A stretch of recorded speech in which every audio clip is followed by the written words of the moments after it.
CS ಸೈಟ್ನಲ್ಲಿ ಅಪರಾಧ ಮಾಡ್ತಕ್ಕಂಥವ್ರು ಕಣ್ಣಿಗೆ ಕಾಣೋದಿಲ್ಲ ಕೃಷ್ಣಾರೆಡ್ಡಿ ಅವರಿಗೆ.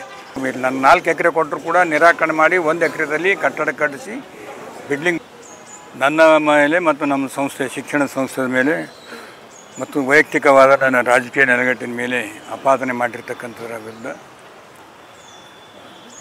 ನಮ್ಮ ಗೊಲ್ಲಾಳೇಶ್ವರಿ ಶಿಕ್ಷಣ ಸಂಸ್ಥೆಯ ಮೇಲೆ ಇವರು ಪ್ರಭಾವ ಮೀರಿ ಸೈಟ್ ಅಲಾಟ್ಮೆಂಟ್ ಮಾಡಿಕೊಂಡು ಇಲ್ಲಿಗಲ್ ಆಗಿ ನಡೆಸ್ತಾ ಇದ್ದಾರೆ ಅಂತೇಳಿ ನಾನು ಯಾವುದೇ ರೀತಿಯಿಂದ ಆ ಗೊಲ್ಲಾಳೇಶ್ವರಿ ಶಿಕ್ಷಣ ಸಂಸ್ಥೆ ಕಟ್ಟಿ ನಾನು ಟೀಚರ್ಸ್ ಕಾಲೇಜ್ ಪ್ರಾರಂಭ ಮಾಡಿ ನಂತರ ಕನ್ನಡ ಮಾಧ್ಯಮ ಪ್ರಾರಂಭ ಮಾಡಿ ಇವತ್ತಿನವರೆಗೂ ಶಾಲೆ ನಡೀತಾ ಇದೆ.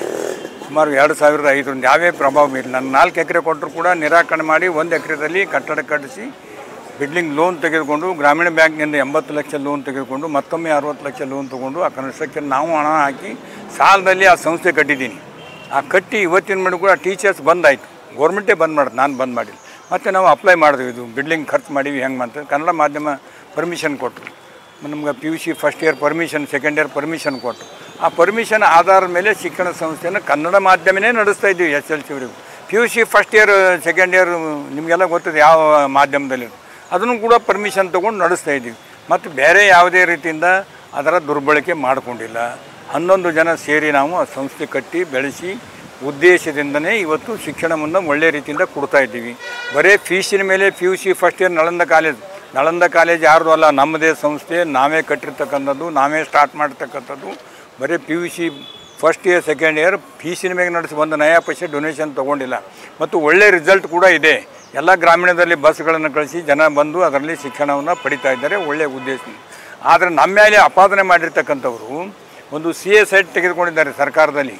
ಅವ್ರು ಎಂಥ ಔಷಧ ಭವನಕ್ಕಾಗಿ ತೆಗೆದುಕೊಂಡು ಅಧ್ಯಕ್ಷರಾಗಿರ್ತಕ್ಕಂಥ ಮಾಜಿ ಶಾಸಕರಾದ ದತ್ತಾತ್ರೇಯ ಪಾಟೀಲರು ಅವರೇ ಅಧ್ಯಕ್ಷರಾಗಿ ಇವತ್ತು ಅಲ್ಲಿ ಮಳಿಗೆಗಳನ್ನು ಕಟ್ಟಿ ಅಂಗಡಿಗಳೇ ಕಿರಾಣಿ ದುಕಾನಕ್ಕೊಂದು ಬಾಡಿಗೆ ಕೊಟ್ಟಿದ್ದಾರೆ, ಚಹಾದ ಅಂಗಡಿ ಬಾಡಿಗೆ ಕೊಟ್ಟಿದ್ದಾರೆ. ಮತ್ತು ಅದರ ಭವನವನ್ನು ಏನಪ್ಪ ಅಂದ್ರೆ ಮುಂಜಿ ಲಗ್ನಕ್ಕೆ ಇದಕ್ಕೆ ಏನಪ್ಪ ಅಂದ್ರೆ ಕಿರಾಯಿ ವಸೂಲು ಮಾಡ್ತಾ ಇದ್ದಾರೆ. CA ಸೈಟ್ನಲ್ಲಿ ಅಪರಾಧ ಮಾಡ್ತಕ್ಕಂಥವ್ರು ಕಣ್ಣಿಗೆ ಕಾಣೋದಿಲ್ಲ ಕೃಷ್ಣಾರೆಡ್ಡಿ ಅವರಿಗೆ. ಅವರು 20 ವರ್ಷಗಳ ಇಂಥ ಕೆಲಸ ಮಾಡಿಲ್ಲ ಅಂತ ಹೇಳಿದರು. ನಾನು ನೋಡಿದೆ ಅವರು ಹೇಳಿಕೆಯಲ್ಲಿ. ಅಲಂಪ್ರಭು ಮಾಡಿರ್ತಕ್ಕಂಥ ನಾನೇನು ಅಪರಾಧ ಮಾಡಿದ್ದೀನಿ ಗೊತ್ತಾಗಬೇಕಲ್ಲ. ನಾನು ಶಿಕ್ಷಣ ಸಂಸ್ಥೆ ಕಟ್ಟಿ ಶಿಕ್ಷಣ ಸಂಸ್ಥೆ ಮಾಡಬೇಕಂದ್ರೆ ಶಿಕ್ಷಣನೇ ನಡೆಸ್ತಾ ಇದ್ದೀನಿ. ಅಲ್ಲೇನು ಮಳಿಗೆಗಳು ನಡೆಸ್ತಾ ಇಲ್ಲ, ಅಲ್ಲೇನಪ್ಪ ಅಂದ್ರೆ ಕಿರಾಯಿ ತೊಗೋತಾ ಇಲ್ಲ, ಮತ್ತು ಲಗ್ನ ಮುಂಜಿಗೆ ಏನಪ್ಪ ಅಂದ್ರೆ ಬಾಡಿಗೆ ಕೊಡ್ತಾ ಇಲ್ಲ. ಇದು ನಡೆಸಿದ್ದು ಇದು ಅಪರಾಧದೇ. CA ಸೈಟ್ ಉಲ್ಲಂಘನೆ ಅವ್ರು ಮಾಡಿದ್ದಾರೆ, ಅವ್ರ ಮೇಲೆ ಕ್ರಮ ಕೈಗೊಳ್ಳಿ. ನಾನು ಹೇಳ್ತೀನಿ ನಾಳೆ GDದವರಿಗೆ ಇದು ಯಾಕೆ ನನ್ನ ಸ್ಟಾಪ್ ಮಾಡಿರಿ ಅಂತೇಳಿ. ಅಲ್ಲಿ ಬಸ್ ಸ್ಟ್ಯಾಂಡ್ ಬಳಿ ಏನಪ್ಪ ಅಂದ್ರೆ 2 ವರ್ಷಗಳಿಂದ ಪರ್ಮಿಷನ್ ತೊಗೊಂಡು 2 ವರ್ಷ ಐತಿ, ಈಗಾಗಲೇ ಟೈಮ್ ಮುಗೀತು. 2 ವರ್ಷದಲ್ಲಿ ಕನ್ಸ್ಟ್ರಕ್ಷನ್ ಮಾಡಬೇಕಾಗಿತ್ತು. ಅವರು 30 ಚದುರ ಸೆಂಟಿಮೀಟ್ರ್ ಏನಪ್ಪ ಅಂದ್ರೆ ಚದುರಡಿದು ಹಾಸ್ಪಿಟ್ಲ್ ಕಟ್ಟಬೇಕಂತೇಳಿ CA ಸೈಟ್ GD ಸೈಟ್ನಲ್ಲಿ ತೆಗೆದುಕೊಂಡಿರ್ತಕ್ಕಂಥ ಕೇವಲ 34 ಲಕ್ಷ ರೂಪಾಯಿ ಕಟ್ಟಿದ್ದಾರೆ.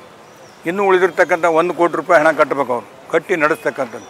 ಇನ್ನೂ ಉಳಿದಿರ್ತಕ್ಕಂಥ ಹಣ ಕಟ್ಟದೆ ತೆರಿಗೆ ವಂಚನೆ ಮಾಡಿ ಮೋಸದಿಂದ ಕಟ್ತಾ ಇದ್ದಾರೆ. ಅದನ್ನು ಮಹಾನಗರ ಪಾಲಿಕೆ ಸ್ಟಾಪ್ ಮಾಡಿ ತೆರಿಗೆ ಕಟ್ಟಿಕೊಂಡು ಕನ್ಸ್ಟ್ರಕ್ಷನ್ ಪ್ರಾರಂಭ ಮಾಡ್ಬೇಕಂತ ಹೇಳಿ ನಾನು ಒತ್ತಾಯಿಸಿದ್ದೇನೆ. ಇದರ ಪ್ರಕಾರ GDದಲ್ಲಿ ಮಾಡಿದ್ದೀನಿ. ತಪ್ಪು ಮಾಡಿರ್ತಕ್ಕಂಥವ್ರು ನಮ್ಮ ಮೇಲೆ ಆಪಾದನೆ ಮಾಡಲಿಕ್ಕೆ ನೈತಿಕತೆ ಇಲ್ಲ. ನಾನು 3 ಜನ ಶಾಸಕರಂತೆ, ನಾನು ನನ್ನ ಮಕ್ಕಳು. ನಿಮ್ಮ ತಂದೆಯವರಿದ್ದಾಗ ನೀನೇ ಶಾಸಕ ಮಾಡಿದ್ದು ಜಗತ್ತಿಗೆ ಗೊತ್ತಿದೆ. ತಾಯಿಯವರಿದ್ದಾಗ ಕೂಡ ತಾವೇ ಕಾರಬಾರ ಮಾಡಿದ್ದು ಜಗತ್ತಿಗೆ ಗೊತ್ತಿದೆ. ನೀವು ನನ್ನ ಮೇಲೆ ಆಪಾದನೆ ಮಾಡ್ತಕ್ಕಂಥದ್ದು ಸರಿಯಲ್ಲ. ನಾನು ಯಾವತ್ತೂ ಕೂಡ ನನ್ನ ಮಕ್ಕಳಿಗೆ ಸರ್ಕಾರಿ ಕಾರ್ಯಕ್ರಮಕ್ಕೆ ಹೋಗಿ ಎಲ್ಲಿ ಹೋಗಿ ಅಂತ ಹೇಳಿ ಎಂದೂ ಹೇಳಿಲ್ಲ, ಎಲ್ಲಿನೂ ಕಾಣಿಸೋದಿಲ್ಲ. ಅವರು ಮಕ್ಕಳಿದ್ದಾರೆ, ತಂದೆ ಇದರಲ್ಲಿ ಬರ್ತಾರೆ ಹೋಗ್ತಾರೆ ವಿನ ಎಂದೂ ಹಸ್ತಕ್ಷೇಪ ಮಾಡ್ತಕ್ಕಂಥ ಅವಕಾಶನೇ ಇಲ್ಲ, ಅದು ಸಾಧ್ಯ ಇಲ್ಲ, ಅದು ನಾನು ಮಾಡಿಕೊಡೋದಿಲ್ಲ. ನೀವು ಅವ್ರು ಏನು ಹೇಳಿದರೆ ಇವರು ಲೆಟ್ರ್ ಪ್ಯಾಡ್ ಮಾರಾಟ ಆಗ್ತದೆ. ಯಾರಪ್ಪ ಮಾರಾಟ ಮಾಡಿದ್ದು ಒಂದಾದರೂ ತೋರಿಸ್ಬೇಕಲ್ಲ. ಅವ್ರಿಗೆ ಗಲ್ಲಿಗೆ ಇರಿಸಿ ಶಿಕ್ಷೆ ಹಾಕಿ ನಾಳೆ ಒಳಗೆ ಹಾಕಿಸ್ತೀನಿ ನಾನು. ನನ್ನ ಗಮನಕ್ಕೆ ತರದೆ ಯಾರಾದರೂ ಒಂದು ಲೆಟ್ರ್ ಪ್ರಿಂಟ್ ಮಾಡಿ ನೀನೇ ಮಾಡಿರ್ಬೋದು. ನೀವು ಅಪಾದನೆ ಮಾಡಿರೋ ಒಂದು ಲೆಟ್ರ್ ಪ್ರಿಂಟ್ ಮಾಡಿ ನೀವೇ ಮಾಡಿರ್ಬೋದು. ಯಾಕೆ ಮಾಡಿರಬಾರ್ದು ನೀವು? ನಮ್ಮವ್ರು ಯಾರು ಮಾಡಿದರೆ ಒಬ್ಬರೇ ಬಂದು ಹೇಳಿದ್ರು ಕೂಡ ಇವತ್ತಿನೂ ಕೂಡ ನಿಂದ್ರಗೊಳಿಸ್ತದೆ. ಅವರನ್ನು ಇಮಿಡಿಯೇಟ್ ಹೊರಗೆ ಹಾಕ್ತೀನಿ, ಅವ್ರನ್ನ ಪೊಲೀಸ್ ಕೇಸ್ ಮಾಡಿ ಒಳಗೆ ಹಾಕಿಸ್ತೀನಿ. ಅದು ಸಾಧ್ಯ ಇಲ್ಲ ಮಾತು. ನಾನು ಸುಮಾರು ಲೆಟ್ರ್ಗಳು ಈಗ ಕರ್ನಾಟಕ ರಾಜ್ಯದಲ್ಲಿ ಎಲ್ಲರಿಗೆ ಪತ್ರ ಕೊಡ್ತಕ್ಕಂಥ ವ್ಯಕ್ತಿ ನಾನು. ಎಷ್ಟೋ ಪತ್ರಗಳನ್ನ ಯಾವುದೇ ಆಸೆ ಅಮಿಷೆ ಇಲ್ಲದೆ ಏನಪ್ಪ ಅಂದ್ರೆ ಸುಮ್ಮನೆ ಬೆಳಗ್ಗೆಯಿಂದ ಸಾಯಂಕಾಲದವರೆಗೂ ಕೂಡ ಒಂದು ಕಚೇರಿ ತಗೊಂಡು ಓಪನ್ ಆಗಿ ಸಾರ್ವಜನಿಕರು ಭೇಟಿಯಾಗಿ ನಾನು ಇವತ್ತು ಕೂಡ ಕೆಲಸ ಮಾಡ್ಕೊಂಡು ಬಂದವನು. ಯಾವುದೇ ಕಪ್ಪು ಚುಕ್ಕು ಇಲ್ಲ, ಯಾವುದೇ ಹಗಣ ಇಲ್ಲದೆ ಹೊತ್ತಿನಲ್ಲಿ ಏನಾದರೂ ಒಂದು ಆಪಾದನೆ ಮಾಡಿ ನನ್ನ ತೇಜೋವಧೆ ಮಾಡ್ತಾ ಇದ್ದಾರಲ್ಲ, ಇದು ಸರಿಯಲ್ಲ. ಇದನ್ನು ನಾನು ಕೃಷ್ಣಾರೆಡ್ಡಿಯವರು ಕೂಡ ನಾನು ಹೇಳೋದಿಷ್ಟೇ, ನನ್ನ ಮ್ಯಾಗೇನು ಆಪಾದನೆ ಮಾಡಿದಿರಿ ನಾನು ಹೇಳ್ತಾ ಇದ್ದೀನಿ. ನೀವೇನು ತಾರೀಫ್ ಮಾಡಿದಿರಿ, 20 ವರ್ಷ ಇಂಥ ಕೆಲಸ ಮಾಡಿಲ್ಲ, ಇದು ಮಾಡಿದ್ದಾರೆ. CA ಸೈಟ್ ತೊಗೊಂಡಿದ್ದಾರೆ, ಮಳಿಗೆಗಳು ಕಟ್ಟಿದ್ದಾರೆ, ಅದು ಲಗ್ನ ಮುಂಜಿ ಕಿರಾಯಿ ಕೊಡ್ತಾ ಇದ್ದಾರೆ. ಇದನ್ನು ಬಂದ್ ಮಾಡಿಸಿ ಏನಪ್ಪ ಅಂದ್ರೆ ನೀವು ಸರ್ಕಾರಕ್ಕೆ ಮಾಡಿದ್ರೆ ತಮಗೂ ಕೀರ್ತಿ ಬರ್ತದೆ. ತಾವೇನು ಬೇಕ್ತೆ ರಾಜಕೀಯ ದುರುದ್ದೇಶದಿಂದ ನನ್ನ ಮ್ಯಾಗ ಮಾಡ್ತೀರಿ ಅನ್ನೋದು ಕೂಡ ತಮ್ಮ ಕಳಂಕ ಹೋಗ್ತದೆ. ತಾವು ನನ್ನ ಮೇಲೂ ಏನಾದ್ರು ತಪ್ಪಿದ್ರು ನನ್ನ ಮ್ಯಾಗೂ ಎಂಕ್ವೈರಿ ಮಾಡಿರಿ, ಅವರು ತಪ್ಪಿದ್ರು ಯಾರು ನಿಜವಾಗಿ ತಪ್ಪಿಸ್ತಾರೋ ಅವ್ರ ಮ್ಯಾಗ ಕ್ರಮ ಕೈಗೊಳ್ರಿ ಅಂತೇಳಿ ನಾನು ಪತ್ರಿಕೆಗಳು ಒತ್ತಾಯ ಮಾಡಿದ್ದೀನಿ.